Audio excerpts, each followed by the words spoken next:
Hi நண்பர்களே, what I eat இன் அ டேயில் morning பிரேக்ஃபாஸ்ட்டுக்கு நான் வந்து இட்லிக்கு பொட்டேட்டோ குருமா தான் பண்ணியிருந்தேன். டெய்லியுமே சாம்பார், சட்னி, டிஃப்ரெண்ட்டாக சட்னி செய்கிறோம் தான். இருந்தாலும் இந்த குருமா நீங்கள் செஞ்சு சாப்பிட்டு பாருங்கள். பொட்டேட்டோவில் சூப்பராக இருக்கும். சிக்கன் குழம்பு மாதிரியே தான் இருக்கும். அதை நல்லா ஊற்றி டிப் பண்ணிடணும். அப்போ தான் டேஸ்ட்டு பயங்கரமாக இருக்கும். ஸோ மதியானம் லஞ்சுக்கு வந்து நான் பொரிக்குழம்பு அப்படின்னு சொல்லுவாங்க, அந்த பொரிக்குழம்பு தான் செஞ்சேன். வித் வந்து மேங்கோ வந்து எங்கள் வீட்டிலேயே வந்து மேங்கோ செம்மையாக இருந்துச்சு.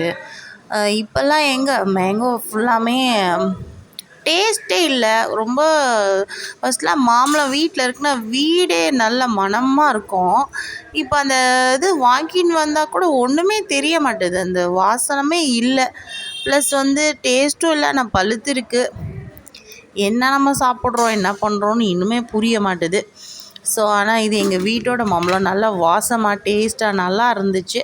ப்ளஸ் வந்து இந்த பொரிக்குழம்புக்கு வந்து வத்தல் தான் பயங்கர காம்போ.